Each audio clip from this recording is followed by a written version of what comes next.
Hey everybody, welcome back to Gamehead. This week we're inside Bungie here in Seattle for your first look at the Halo 3 multiplayer beta. And joining me now is Chris, who's head of the multiplayer environments for Halo 3. Obviously the beta, this is, sort of a work-in-progress version of Halo 3. These are not final maps, no, by any means. Now let's talk specifically about the maps and what you're doing for the multiplayer beta, because we're going to see 3 maps in the multiplayer beta? Yes. So how did you decide, these are going to be the 3 maps that we're going to put out there for, millions of people to play? Well, the 3 maps that we're doing for the beta, Valhalla, High Ground, and Snowbound, each play very differently. Like one's a big 2-base CTF map similar to Blood Gulch and Coagulation. Right. One's a small, intense free-for-all Slayer map that's Snowbound that is really focused for like 2 to 4 players. And then High Ground is similar to Zanzibar, where it's a big one-flag CTF map, so it's all about attack and defense. We're going to get 3 maps, but those can obviously change. The maps that we play in the beta, maybe they're different, or could be changed slightly for the final game, Yeah, they could. I mean, they're super fun. We've already tested them a lot. Right. But yeah, if through the course of the beta we get some good research and feedback that something's just not working, or our crazy fans do stuff that we didn't quite anticipate, there's plenty of time for us to make some changes.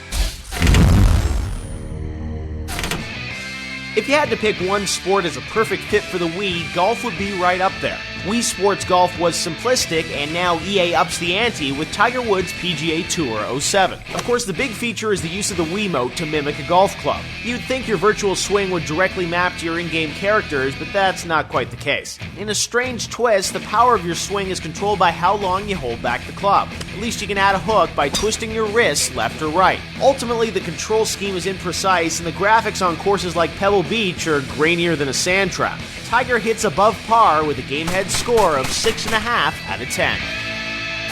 Now, multiplayer, a lot of it is about weapons. People love, certain weapons that we're going to see in here. Besides energy swords and the typical, guns we're going to see, there's a couple new ones, right? We've got the Spartan Laser, which people are excited about. Spartan Laser and the Brute Spike Rifle, too, that we've talked about. And of course, there's a Spike Grenade, so it's a new grenade type, too.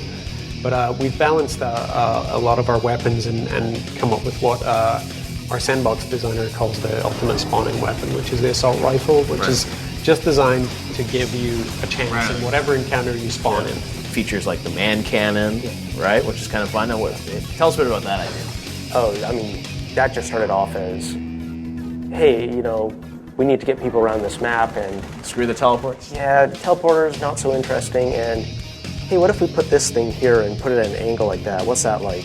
And we did that, and people just started jumping in and having a good time with it. Launches you across the map. Yeah, it really lifts you off and puts you where the action is. And it's pretty fun to snipe guys while they're going across the map with man cannon, right? Mid-air snipe. Even seeing it happen is fun. What's the big tip about how to start winning, right? Right from when you start downloading. A tip. Find the Spartan Laser, find a spot where no one else is, and then just sit there and wait for people to walk by. Pop people off. Well, the Spartan Laser's cool because it warms up for a couple seconds. So you can kind of... You go through multiple guys, too, right? It over-penetrates, but it has this little sort of scout laser on it. And so people can see when you're starting to laser them.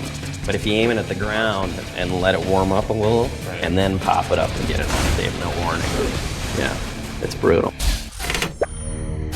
Here's your Head Start News Special EA Cover Athlete Edition. It's that time of year again when EA announces all the cover athletes for their upcoming sports games, and this year it was all about surprises. Instead of picking LT, EA named Defensive Rookie of the Year Vince Young as the Madden NFL 08 cover athlete. The undrafted Jared Zabransky will grace the cover of NCAA Football 08. Washington Wizards guard Gilbert Arenas scored NBA Live 08. And last, and most certainly least, Tony Stewart will be the face of NASCAR 08. Coming up next on Gamehead, we try to get the make on some of Halo 3's new vehicles, and still to come, we try to uncover some of Halo 3's single-player campaign secrets.